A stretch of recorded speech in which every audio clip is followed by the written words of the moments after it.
अभी अभी सुबह सुबह ना एक क्लाइंट के पास गया था 6 बजे, 6:30 बजे। तो वो क्लाइंट मतलब उनको ना कुछ भी वो करते थे, उनको सर में दर्द होने लग जाता था। मतलब हमने सूर्य नमस्कार किया, स्क्वाट्स कर लिए या इंच वॉक कर लिया, कुछ भी कर लिया ना, सर में दर्द होने लग जाता था। तो 2-3 हफ्ते से हमारे साथ ट्रेनिंग कर रहे हैं। तो मैं सोच रहा हूँ ये हो क्यों रहा है। एक इंटरेस्टिंग चीज़ निकली कि हो क्यों रहा है। मैंने ध्यान से ऑब्जर्व किया ना कि कैसे कर रहे हैं एक्सरसाइज, वो जो भी हम कर रहे हैं। तो जब भी वो एक्सरसाइज कर रहे हैं ना, ब्रेथ होल्ड कर ले रहे हैं प्रेशर बनाने के लिए। ब्रेथ होल्ड कर ले, हमने पढ़ा था वालसावा मनूवर, है ना। तो वो ब्रेथ होल्ड कर ले रहे हैं। तो ब्रेथ जब होल्ड कर लेते हैं कोर का एक प्रेशर बनता है। तो जो एक्सरसाइज आप कर रहे हो वो उसमें स्टेबिलिटी ज़्यादा बेटर बन पाती है। ऐसा होता है ना, जब हैवी लोड होता है हम ब्रेथ होल्ड करते हैं, तब नीचे जाते हैं, तब ऊपर आते हैं, है ना। क्यों? क्योंकि स्टेबिलिटी ज़्यादा अच्छा बनता है। लेकिन वो उनको बॉडी वेट एक्सरसाइज में करना पड़ रहा है। मतलब इतना बुरा हाल है, कहने का मतलब है ना। तो इसमें से ना एक चीज़ निकल के आई कि जैसे ही मैंने उनको बोला कि आप ब्रेथ होल्ड मत करो, ब्रेथ नॉर्मल चलने दो, मतलब नॉर्मल रखो, सब कुछ नॉर्मल चलने दो। थोड़ा डिप्रेशन का भी सीन रहता है, तो दिमाग से भी 100 चीज़ें सोच रहे होते हैं, एक्सरसाइज भी करते हुए 100 चीज़ें सोच रहे हैं। तो मैं कोशिश करता हूँ कि एक तो दिमाग से साइड रहें, दिमाग जो भी ये वो सोच रहे हैं उसको साइड रख के सेशन में आए, और ऊपर से जो ब्रेथ को होल्ड किए बिना मतलब जो एक्सरसाइज कर रहे हैं वो करें। जब भी ब्रेथ होल्ड किए बिना हम एक्सरसाइज करते हैं, और जब भी हमारे लिए सीखने को क्या है, हम जब भी कोई भी एक्सरसाइज फ्लुएंटली करते हैं, जैसे आप 20 मीटर स्प्रिंट आगे पीछे मार रहे हो, हाँ, तो आप कितना रिदमिकली मार रहे हो। मैंने ऑब्जर्व किया, मैं जितना ज़्यादा ये करता हूँ ना, एक रिदम बनने लग जाता है, फिर ये जब रिदम बनने लग जाता है तो ये आसान हो जाता है। तो सेम यही होता है, हम कोई भी एक्सरसाइज कर रहे हैं, पुशअप कर रहे थे, 1-2 पुशअप भी मुश्किल हो रहे थे, 50 लग रहे हैं। क्यों? क्योंकि एक रिदम बन जाता है बॉडी को, एक वो उसकी क्या रिदम में आ जाता है बॉडी, है ना। तो वो एक रिदम बहुत ज़रूरी होता है। तो जितना हमारा बॉडी बैटिंग, बॉलिंग, फील्डिंग या फिर कोई भी एक्सरसाइज हम कर रहे हैं, या फिर कुछ भी हम कर रहे हैं, खाना खा रहे हैं, चल रहे हैं, दौड़ रहे हैं, कुछ भी कर रहे हैं ना, हम एक रिदम में करते हैं ना, तो उसका इम्पैक्ट बॉडी पे कम होता है। हम गाना सुन रहे हैं मस्त, हा, क्यों अच्छा लग रहा है? रिदम है, क्या घूं अच्छा लगता है? बहुत अच्छा नहीं लगता, सूदिंग नहीं लगता है, रिलैक्स नहीं लगता है, वो थोड़ा एलिवेशन वाला लगता है ना। रिलैक्स कब लगता है? एक रिदम होता है जब। तो हमारे ब्रेथ के साथ भी वैसे ही होता है। रिदम में ब्रीथ करते हैं ना, तो जो एक एक्सरसाइज हम कर रहे हैं, जो फिजिकल एक्टिविटी कर रहे हैं, या हम कुछ सोच रहे हैं, तो वो अपने बेस्ट पॉसिबल वे पे होगा। और दूसरी चीज़ है कि उससे ना बॉडी पे उसके साइड इफ़ेक्ट्स कम होंगे। आपने सुना कर्मा वर्मा के बारे में सुना होगा, कर्मा वर्मा ये वो है। तो जितना हम कोई भी काम कॉन्शियसली करते हैं, जितना हम कोई भी काम रिदमिकली करते हैं, उतना हम कर्मा बिल्ड करते हैं। जितना हम रिदमिकली नहीं करते हैं, जितना हम ज़ोर लगा के कर रहे हैं, ज़बरदस्ती कर रहे हैं अपने साथ, अपने अंदर, मैं अंदर की बात कर रहा हूँ पे, है ना, ज़बरदस्ती कर रहे हैं, जैसे वेट ट्रेनिंग कर रहे हैं, ज़बरदस्ती अपने को लिफ्ट करना पड़ रहा है। हम दौड़ रहे हैं, कभी कभी मैच में होता है कि हम ज़बरदस्ती पुश करते हैं अपने आप को, है ना, करना पड़ता है क्योंकि हम सिचुएशन में हैं। तो उसके इम्पैक्ट हमारे बॉडी पे ज़्यादा होते हैं, इन्फ्लेमेशन होता है, 100 अलग चीज़ें होती हैं, फिर रिकवरी में भी उतना ही ज़्यादा टाइम लगता है ना। तो जब भी हम कोई भी एक्टिविटी एक रिदम में करते हैं, तो ऑटोमेटिकली उसके जो रिकवरी प्रोसेस है उसके बाद वो ईजी हो जाता है कि नहीं, है ना। तो अब इसको हम ले आते हैं ब्रेथ पे। ब्रेथ में रिदम में क्यों बोल रहे हैं? एक टर्म होता है स्वर योगा, बहुत ही एंशिएंट प्रैक्टिस है, योगा का ही एक फॉर्म है। स्वर योगा बोलते हैं, जिसमें हम जैसे यार देखो, हमने कभी भी एक्सरसाइज शुरू करी थी, हम एक सर्टन तरीके से ब्रीथ करते थे। हम बहुत लंबी जब एक्सरसाइज करते हैं, लंबी मतलब 2 महीने 3 महीने, हमने काफ़ी लंबी करी भी है, तो पता भी होगा, एक्सपीरियंस भी होगा। 2 महीने 3 महीने, तो एक 2 महीने 3 महीने में ना बॉडी में जो चेंजेस हो रहे हैं 100 चीज़ें अलग चीज़ें हो रही हैं। ब्रेथ में पता है क्या चेंज होता है? ब्रेथ में ना ब्रेथ लाइट होती चली जाती है, धीरे धीरे करके ना ब्रेथ लाइट होती चली जाती है। जैसे मान लो, मैं कुछ ट्रेनिंग नहीं कर रहा, मैं 20 मीटर भागा, ब्रेथ हैवी हो गई। हाँ, मैं 2 महीने से ट्रेनिंग कर रहा हूँ, मैं 20 मीटर भागा, ब्रेथ रिलैक्स्ड है, लाइट है। हाँ, तो क्या बॉडी रिदम में है। अब मुझे वो जो 20 मीटर मैं 2 महीने पहले भागा था उसकी रिकवरी के लिए मुझे ज़्यादा टाइम चाहिए, लेकिन अभी जो मैं 20 मीटर भागा हूँ उसकी रिकवरी के लिए मुझे ज़्यादा टाइम नहीं चाहिए। क्यों नहीं चाहिए? एक रिदम आ गया, एक वो ब्रेथ ईजी हो गई, ब्रेथ लाइट हो गई।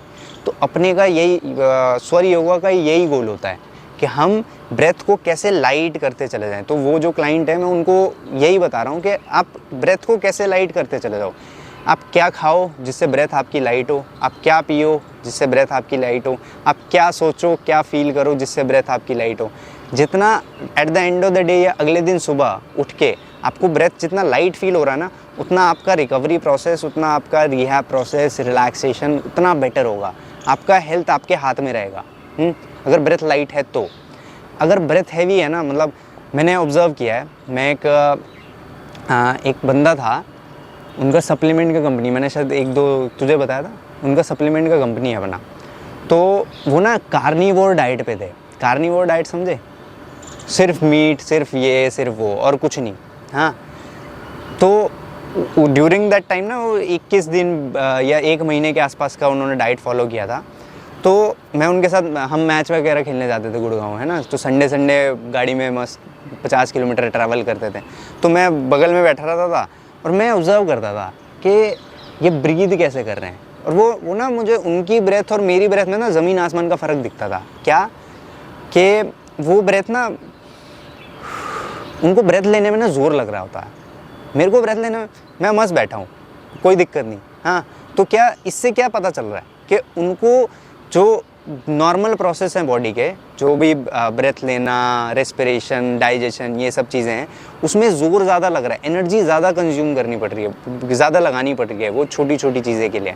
मुझे क्या है, मुझे ना एनर्जी कुछ लगानी नहीं पड़ रही है, इसलिए मैं कम स्लीप में भी ज़्यादा एक्टिव रह सकता हूँ। उनको ज़्यादा स्लीप लगेगा ज़्यादा एक्टिव रहने के लिए, है कि नहीं? रिकवरी ज़्यादा हो जाएगी, ये सब चीज़ें ज़्यादा हो जाएगी। इसलिए मैं बोलता नॉन वेज कम खाया कर। जिन जिन एक्टिविटी से हमारा ब्रेथ लाइट हो वो हमारे हेल्थ के लिए, हमारे रिकवरी प्रोसेस के लिए बहुत अच्छा है। अगर हालांकि हम, मेरा काम है, जैसे मेरा काम क्रिकेट खेलना है फॉर एग्जांपल, तो यार मुझे वो चीज़ें उस टाइम पे पुश करनी पड़ेंगी, है ना। जैसे मैं ये नहीं कह सकता कि भाई मुझे अभी 200 रन चेज़ करने हैं, और मैं ये नहीं कह सकता भाई मैं ब्रेथ लाइट करके कैसे 200 रन चेज़ करूँ। ये अलग मैटर है ना। जब मैं काम कर रहा हूँ अपना, तो भाई मैं वो काम में फ़ोकस कर रहा हूँ। लेकिन जब मैं काम नहीं कर रहा हूँ, जब मैं अपने लिए सब कुछ कर रहा हूँ, जैसे रिकवरी, ये वो, हेल्थ, फिटनेस, इन सब चीज़ों के लिए अगर मैं ध्यान दे रहा हूँ, अपने पे ध्यान दे रहा हूँ, तो मुझे ब्रेथ का बहुत, मतलब एक बीच में एक रोल डालना है कि यार ब्रेथ मेरी कैसे लाइट हो। जितनी मेरी ब्रेथ लाइट होगी उतना हेल्दी मैं रहूँगा, उतना कम मैं डॉक्टर के पास जाऊँगा, ये मेरी गारंटी है। मैं डॉक्टर के पास नहीं जाता यार, मैं कुछ नहीं करता, मैं 2 दिन का फास्ट रखता हूँ, सब बराबर। क्यों? 2 दिन के फास्ट रखने से क्या होता है? तुमने रमज़ान वगैरह रखा है, बॉडी लाइट हो जाती है, और बॉडी जब लाइट होती है तो ब्रेथ को कभी नोट किया है? कभी हाँ, पता ही नहीं लगता, है ना। तो वो एक चीज़ होती है। रमज़ान में भी तो मांस वगैरह खाते हैं? नहीं खाते हैं, मैं मना नहीं कर रहा हूँ वो, लेकिन वो जो प्रोसेस है इंटरमिटेंट फास्टिंग का, फास्टिंग की बात बता रहा हूँ मैं। फास्टिंग तो कैसे, इनकी फास्टिंग कैसे है? इनकी फास्टिंग मतलब सिर्फ एक टाइम तो खाना खाते ही है? 2 टाइम खाना खाते हैं। 2 टाइम खाना? हाँ, लेकिन वो वाला खाना है सूरज ढलने के बाद और उगने से पहले। तो जो सूरज वाला टाइम है ना, जहाँ पे सबसे ज़्यादा बॉडी कैलोरीज बर्न करती है, वहाँ पे ये कुछ नहीं खाते, ना पानी पीते। तो उसमें क्या होता है, बॉडी का जो सेलुलर लेवल पे प्रोसेस है ना, वो तेज़ हो जाता है। क्यों? क्योंकि कैलोरी वाला टाइम तो वो है ना, कैलोरी बर्निंग वाला टाइम है वो, जो ये लोग जहाँ पे फास्टिंग कर रहे हैं, है ना। लेकिन जब बॉडी को खाने की नीड नहीं है, मतलब कैलोरी बर्न करने की नीड नहीं है, तब ये लोग डाल रहे हैं खाना, है ना। तो वो चीज़ है, वो इसलिए बॉडी का प्रोसेसेस तेज़ हो जाते हैं। हाँ, जो भी है वो तो पर्सन टू पर्सन भी डिपेंड करता है। हाँ, तो ये ब्रेथ का बहुत बड़ा रोल है कि आप अगर जैसे हैवी से हैवी मैच खेल के भी मैं जल्दी रिकवर कर सकता हूँ, अगर मुझे ब्रेथ को अपने यूज़ करना आता है। तो मैंने तुझे बताया था ब्रेथ स्लो कर दे, हाँ, ब्रेथ स्लो कर देगा, ऑटोमेटिकली रिकवरी तेज़ हो जाएगी। मैंने एक कहीं पढ़ा था या कुछ सुना था कि हम एक सर्टेन नंबर ऑफ ब्रेथ के साथ इस दुनिया में आते हैं, और वो ब्रेथ अगर हम जल्दी ले लें तो हम जल्दी निकल लेंगे, ब्रेथ अगर हम लेट लें, धीरे धीरे करके लें, तो हम थोड़ा लेट निकलेंगे, आसान भाषा में। हाँ, तो हमारी मर्जी है, हमें जल्दी निकलना है लेट निकलना है ना। तो कोई रियलाइज नहीं होता क्या जब ये मोटे होते जा रहे होते हैं? अरे देख देख, इसमें इंपॉर्टेंट चीज़ है, जो बंदा एक्सरसाइज कर रहा है ना उसको पता चल जाता है। जैसे कोई भी बंदा रेगुलर एक्सरसाइज कर रहा है ना, उसको पता चल जाता है अभी एक्सरसाइज करने में मुझे मुश्किल हो रही है। मुश्किल क्यों हो रही है?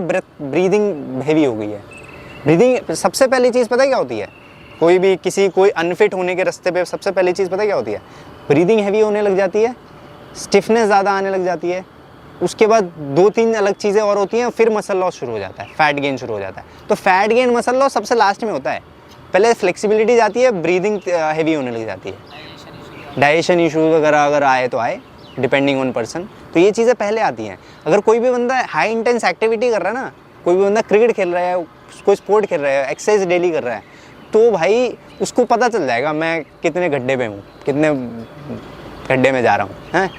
देख अब जैसे मान लो, इसलिए तो यार ये टेस्ट वगैरह रखे हैं, नहीं तो पहले मोटे मोटे घूमते रहते थे, क्रिकेट खेलते रहते थे, है ना। अब हेल्दी लोग तो कम से कम क्रिकेट खेल रहे हैं, है कि नहीं। और जो ऐड में आपने कहा है कि लोग पता लगता नहीं है, बेसिकली क्या है ना, सब लोग पता लगता है इंटेंस एक्टिविटी में। अगर हम इंटेंस एक्टिविटी नहीं करेंगे तो कैसे पता चलेगा? एक्सरसाइज में क्या होता है? इंटेंस एक्टिविटी होता है, हाँ, है ना। जैसे अपने पे ही लेके देखना, जब तू मतलब थोड़ा अनफिट सा था तो कैसा मुश्किल होता था, अभी फिट है कैसा आसान हो रहा है। क्यों हो रहा है? ब्रीदिंग लाइट हो गई है। ब्रीदिंग लाइट हो गई तो अपने पास रेंज है कि अभी मैं इतने ब्रेथ में इतनी एनर्जी आउटपुट निकाल रहा हूँ, मेरे पास इतना रेंज है। अब मैं इतना, अगर मैं यहाँ पहुँच गया तो मैं क्या ही कर दूँगा, समझ रहे हो, है ना। तो वो चीज़ होती है कि मैं अपने को रेंज बिल्ड करना होता है ब्रीदिंग का, कि मैं इतना ब्रेथ लेके भी ना सर्वाइव कर जाऊँ या इजीली काम कर लूँ, ताकि मुझे इधर ज़्यादा एनर्जी ना लगे, एनर्जी मेरी कंजर्व रहे। फिर जब मैं एनर्जी लगाऊँ तो मेरे पास रेंज है पूरी ब्रेथ की, है ना। तो मैं जब हाई इंटेंस एक्टिविटी करूँगा, 220 हार्ट रेट ये वो जा रहा है, बट ब्रीदिंग रेट मेरे पास रेंज है, वो चीज़ ज़रूरी होती है। तो ब्रेथ का बहुत बड़ा रोल है ना, ब्रेथ का बहुत बड़ा रोल है।